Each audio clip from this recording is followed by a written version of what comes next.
byakwa yashoboza umunso amusasire.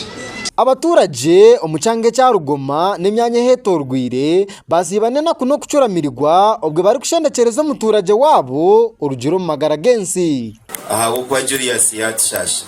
Nyakutwagwa ni Nareeba Julius obire namanywa munonga nka kabwayi owazigwa 2015 byo kwezo ku 12 rukumo gwenda 95 niko kufa 2015 kwezo kwa mukago omwaka gwe 2026 aha myaka 30 yo bukuru niko kuzikwe 2017 byo kwa mukaga omwaka gwe 2026 omuri Rugoma omumuruko gwa Ruhooko igomborera rya Ntungamo mu district ya Ntungamo. Ogu nagambwa kuba yisigwe ndwara yebihaha kurujira kucebera kw'abashahu bwanyuma kutagwa magwariro gatari gamwe na gamwe kwahirize kwatwe ndwara eji Nyakutwagwa asigiro mukazo y'inenda hamwe n'abana babiri. Ahabwo busasi bwinji omukazi w'umugenzi tiyabasa kwegambera kureka yakozesa munyanyina ari kugamba hariba no kusima abantu bona abamubeririho mu mbera yona.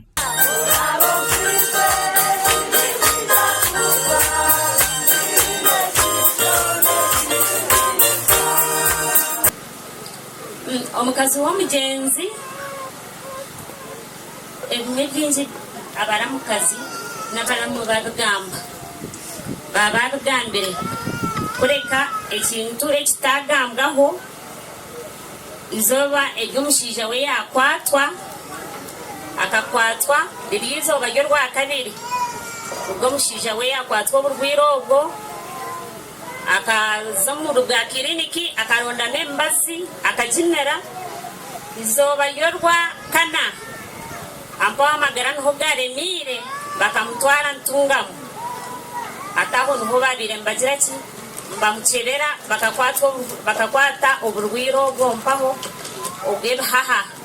Akuzikwa kwa Julius banywani beka n'abaturage bashasha munonga bari kugira ngo mushijo gwabira ryo mukozi kandi kwabira inentekateka yo kuombeka bayikoramo umurimo ubwo bari kweshondashonda ngo bundi bakayombekera abanyakufegwe inju yo kuturamo barugo mu kupangisa akombeka inju yo mukazogo niza kumutera hibati orabe nagashoroza aja kuja wanje ibati ndimuhereze amureze musumari mutwaro gwina Umutwaro kashi nanye nagura kiro mukagaze musumari kashi yatereze mitwaro 3.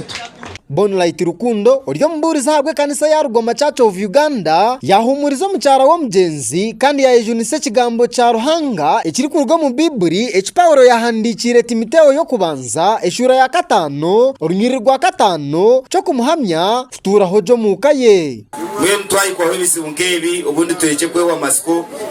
Paulo nahandikira Timoteo yo kubanza mushura ya 5 umushorongo gwa 5 ngo naza kwereza fochi kugira ngo Ruhanga kubasise akwereza mani tu umuvakazi wo kubanza. Paulo nahandikira Timoteo mushura ya 5 umushorongo gwa 5 nagira ati umuvakazi enshoberwa atamasiko gaha Ruhanga aguma nashaba kandi nayishengereza nyumushana na nyencho umushorongo gwa mukaga yagira ngo konka oyehayo kweshemeza abafire no bwahuriye. Abebembezi ba government batari bamwe na bamwe bahika kushendekerezo oku kandi bahumuriza beka abaferigwe injiri abana nyijaha abana baza kunchirza ahigunishwa na mpuranishwa njante muondeke onka nashasha kumwana kugenda nashasha narebishe zara na nyina zara obujuruzo bahereza nekintu kitangwire munonga kushangana urwaruka rwazubanyoko zara so nyenda guteranye na zara wo gumushijo mu ngoro ikimanyisa ngo babere bakunda